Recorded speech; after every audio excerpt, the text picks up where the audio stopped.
दादाजी आपसे कुछ थारे कारण बहुत ही दुख पहुंचो है मने। एक अपाहिज बेटी का पिता होकर भी कभी भी इतना मजबूर महसूस न किया मैंने। और थारे कारण मैं असहाय हो गयो। मैंने थारे से जो आशा बिल्कुल न थी, कभी सपने में भी न सोचो था कि हमारे जीवन में ऐसा दिन भी आवेगा जब हमारी अपनी छोरी अपनी तरह से ब्याह करने की सोचेगी भी।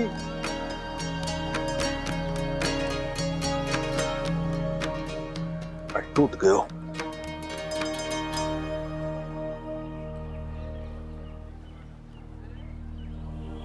लेकिन दादाजी हम आपकी मर्जी के खिलाफ नहीं जाएंगे। हमने तय किया है कि हम कभी नहीं मिलेंगे। ऐसे बात ना खत्म होती। हमारी छोरी मारी रही ना हमारे घर वाले। तब मैंने बड़ी प्रश्न भरी नजरों से देखे हैं जिसने आज तक परंपरा और रीत से हटकर एक कदम भी ना उठाए हो। लेकिन थारे कारण मैंने सबने जवाब देना पड़ रहा है। सबने हमारे विरुद्ध खड़ा कर दिया तने। हमारे अपने ही घर में मैंने सब दोषी माने हैं, जबकि दोष मारा ना है, दोष है थारा।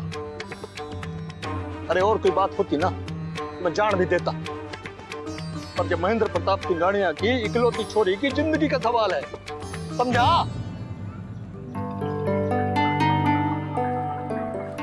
पूरी बिरादरी ने जवाब देना पड़ेगा मने, है कि ना? इतने दिन हो गए सारी बात ने खत्म हुए, पर हमारे मन में शांति न मिली। इसलिए आज मैं थारे पास आया हूं, क्योंकि जो भी होयो है वह के लिए जिम्मेदारी थारी भी बने है।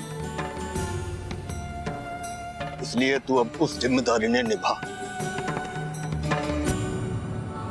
और हमारी छोरी से ब्याह करने।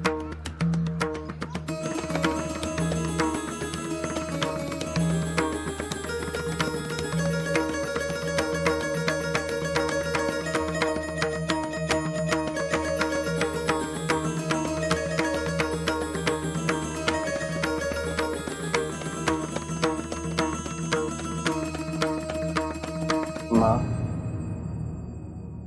क्या आप मुझे आशीर्वाद नहीं देंगी?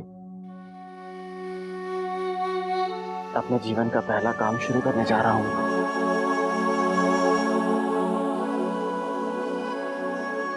ये कैसी दुविधा में डाल दिया है तुमने शौर्य।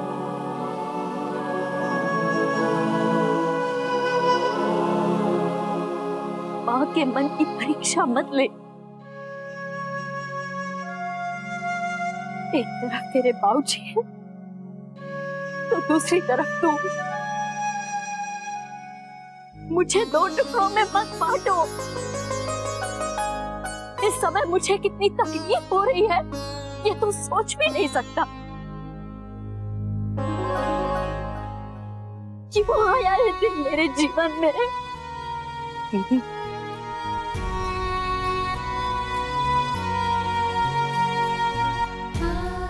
अगर मैं तुझे आशीर्वाद देती हूँ तो तेरे बाबूजी का दिल दुखाऊंगी, और अगर नहीं देती हूँ तो तेरा दिल दुखाऊंगी। एक माँ कभी किसी का दिल दुखा सकती है? माँ, बस माँ, बस।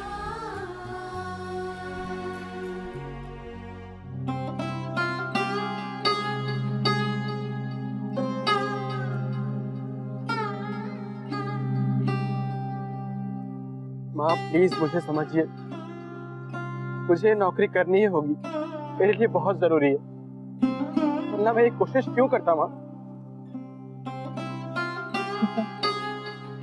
ये नौकरी करो, तुम्हें जो अच्छा लगता है करो, हम रोकेंगे नहीं।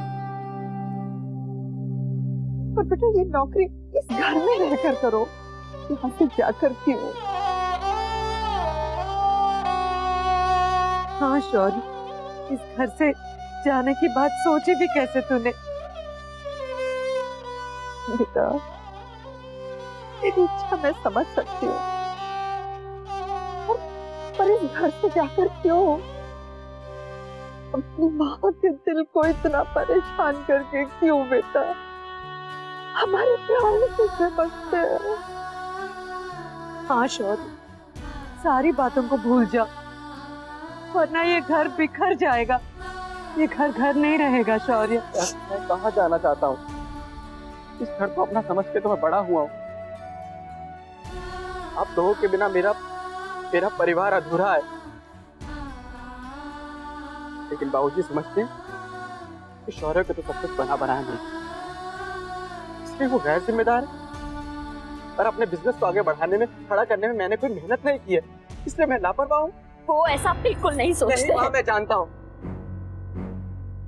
हूँ माँ, जब तक मैं खुद अपने पैरों पर खड़ा होकर नहीं दिखाता, बाबूजी मुझे किसी लायक नहीं समझेंगे।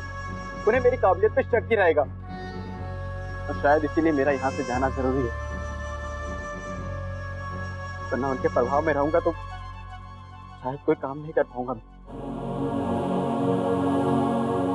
तेरे बाबूजी के हाथ जब भी उठे हैं तेरी सुरक्षा के लिए, तुझे राह दिखाने के लिए। माँ, मैं अपनी राह खुद चुनना चुप चाहता हूँ। कर। नहीं समझ में आती मुझे तेरी ये ऊट पटांग बातें।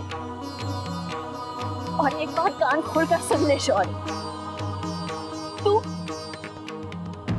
कहीं नहीं जाएगा।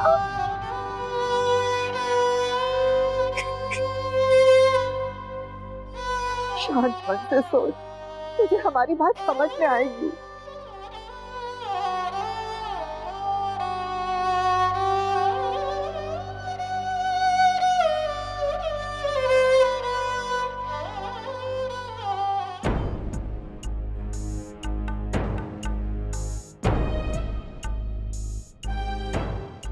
इतना समय निकल गया, अब तो दफ्तर जाने का समय हो गया है, अब तक लौटे नहीं। आज पहली बार वो सवेरे पूजा में नहीं बैठे, बिना कुछ कहे चले गए हैं। क्या जाने कहाँ होगी। भाभी माँ, आप धीरज रखिए, वो आते ही होंगे। दादाजी ने कल शाम से किसी से बात नहीं की, बिल्कुल चुप थे। मैंने इतना शांत उन्हें कभी नहीं देखा। आप बिल्कुल ठीक कह रही हैं, अगर वो कहीं जाते भी है तो बता देते हैं। हाँ। पिछले 25 सालों में मैंने दफ्तर उन्हें कभी लेट आते नहीं देखा। अगर कोई वजह है तो पहले बताते हैं। मेरे मन में हजारों आशंकाएं उठ रही है, मुझे बेचैनी सी लग रही है। माँ शुभ शुभ बोलिए। भाभी माँ, हो सकता है सैर करते हुए कोई दोस्त मिल गए हो, उन्हीं से बातें कर रहे होंगे। मैं जाकर देखता हूँ। हाँ हाँ बेटा, जल्दी जाकर देख, कहीं ऐसा ना हो कि हम हाथ पर हाथ धरे बैठे रहे और उन्हें कुछ। माँ, नहीं भाभी माँ, कुछ नहीं होगा। वो कहीं किसी काम से चले गए होंगे और नैतिक जा ही रहे हैं उन्हें देखने। मुन्ना बेटा, हर जगह ढूंढना, दफ्तर में भी और फिर पार्क में भी। जी।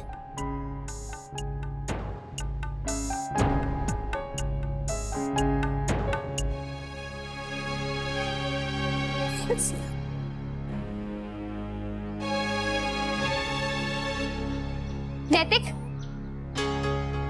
आपका फोन टेबल पर ही भूल गए थे आप। अक्षय, कहीं मैंने दादाजी के मन को ठेस तो नहीं पहुंचा दी? कहीं मेरी वजह से वो अपने आप को बहुत अकेला ना महसूस कर रहे हैं? नहीं नैतिक, वो आप। सब मेरी ही गलती है। ना ही मैं मोहित का नाम लेता, ना ही ये सारी बातें उठती। मैं चलता हूं।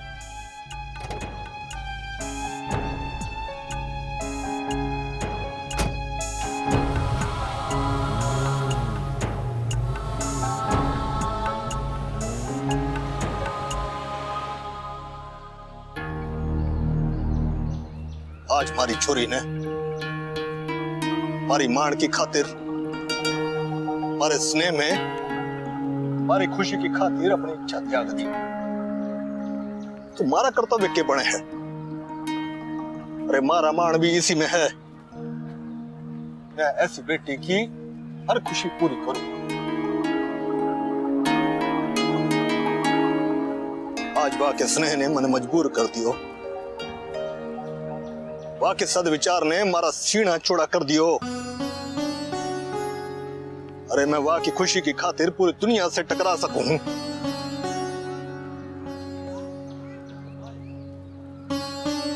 इसलिए वाह की खुशी की खातिर आज थारे पास आयो हूं। बोल, हमारी नंदनी से ब्याह करेगा ना?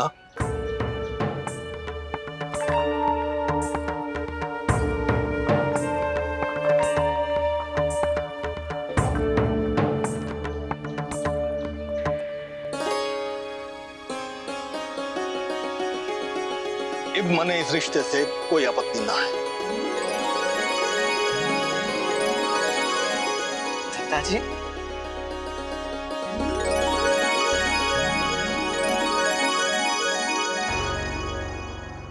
और हमारी एक शर्त है।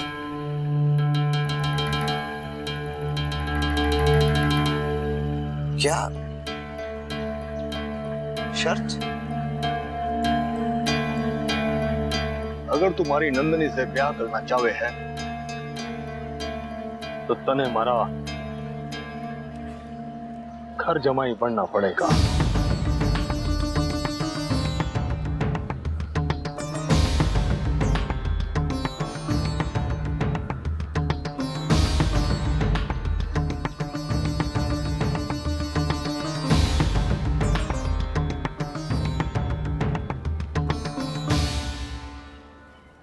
बोल, स्वीकार है कि ना?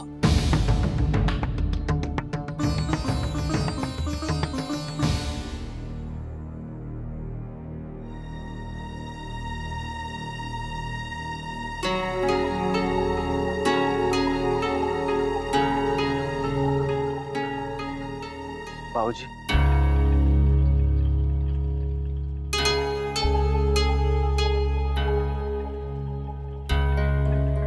मैं आपसे बात करने आया हूं।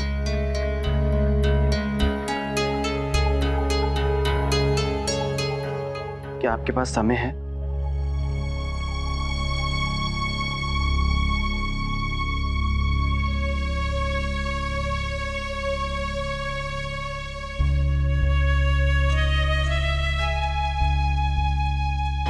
कहो। बाबूजी, मैंने शायद वो क्या है ना कि कहो बेटा, हम दोनों खुलकर बात कर सकते हैं। बस मैं ये कहने आया था बाबूजी कि शायद आप और सभी घर वाले मेरे फैसले की वजह से मुझे गलत समझ रहे हैं। मैं अपने घर या जिम्मेदारियों से भाग नहीं रहा हूं बाबूजी, और मैं किसी को छोड़ना नहीं चाहता हूं। मैं तो सिर्फ अपना काम करना चाहता हूं। कल मैंने आपसे जो कुछ भी कहा शायद कुछ ज्यादा ही कह गया। मेरा वो मतलब बिल्कुल नहीं था बाबूजी। मैं जानता हूं, मैं समझता हूं, आपका काम सिखाने का एक तरीका है। जब आपने और काका ने काम शुरू किया तो बड़ों की छत्र छाया में रहकर शुरू किया, लेकिन बाबूजी हमारी पीढ़ी कुछ और नई सोच के साथ काम करना चाहती है, जो आपके दायरे से हटकर है। शायद इसीलिए आप उसे अनुचित भी मान लेते हैं। हाँ बेटा, पीढ़ी पीढ़ी का अंतर तो है ही। बाबूजी,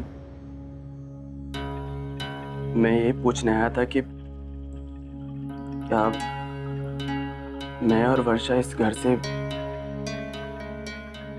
अलग रह सकते हैं?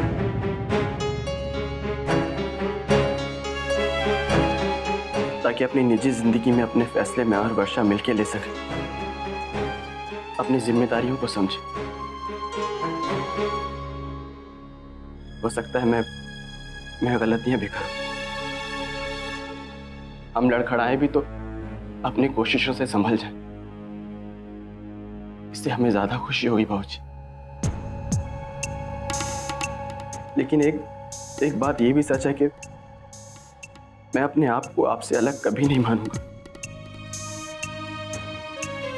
आपकी उंगली पकड़कर मैंने जीना सीखा, लेकिन मैं सोच रहा था बाबूजी कि अगर मैं ये उंगली नहीं छोड़ूंगा तो जीवन में कभी चलना सीख नहीं पाऊंगा और ना ही कुछ नया कर पाऊंगा बाबूजी।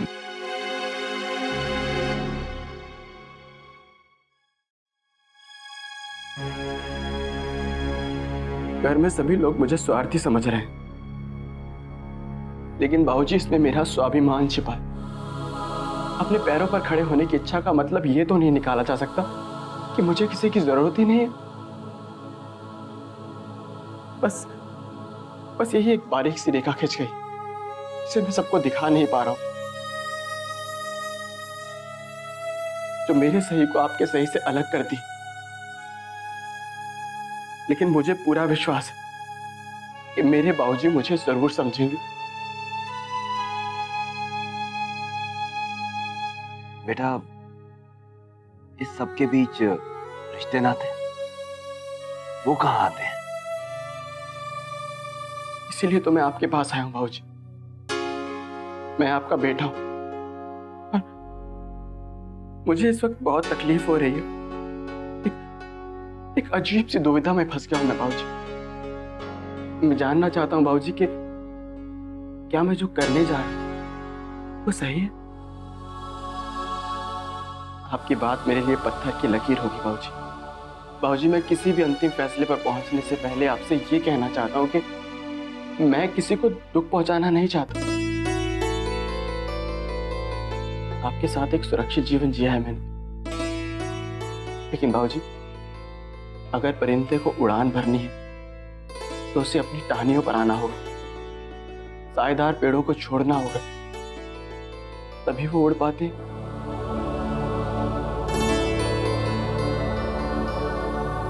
बाबूजी, अपने बंधन से निकलकर मैं देखना चाहता हूं कि मेरी सीमा कहां तक है, नहीं तो कभी जान नहीं पाऊंगा। अब आप ही फैसला कीजिए बाबूजी, बताइए मुझे।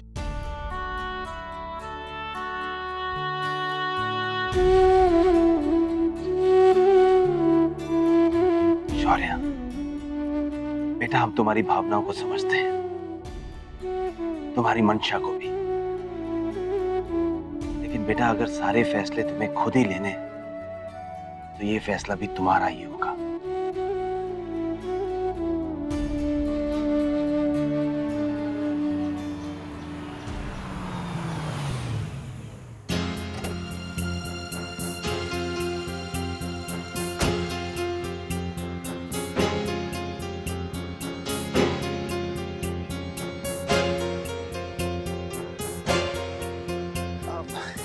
राधे कृष्ण अंकल। राधे कृष्ण, कैसे हो बेटा? जी ठीक हूँ। क्या आपने आज दादाजी को सैर पे देखा है? आज तो नहीं देखा मैंने। सब ठीक ठाक है ना? जी वो सब ठीक है। राधे कृष्ण। राधे कृष्ण।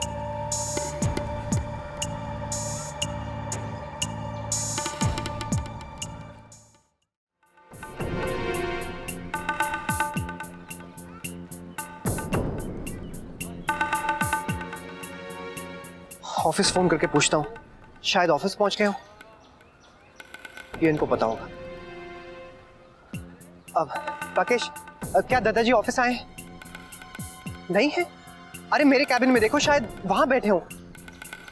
सब कैबिन बंद है। ठीक है।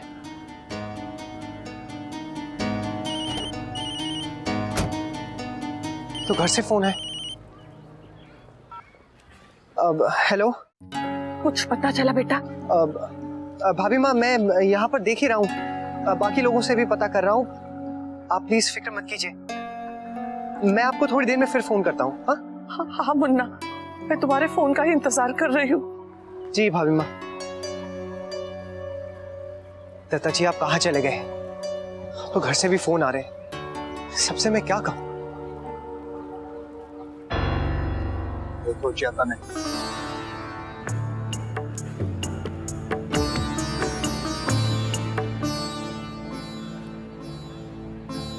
दादाजी, मैं नंदिनी से बहुत प्यार करता हूँ। उनसे शादी करना चाहता हूं। मेरी जिंदगी उनके बिना अधूरी है। मैं उनके लिए कुछ भी कर सकता हूं, सब कुछ छोड़ सकता हूं, लेकिन आपकी ये शर्त मुझे मंजूर नहीं।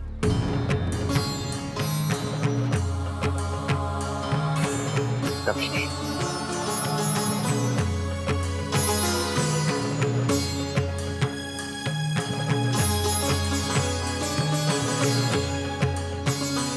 मुझे क्षमा करिए।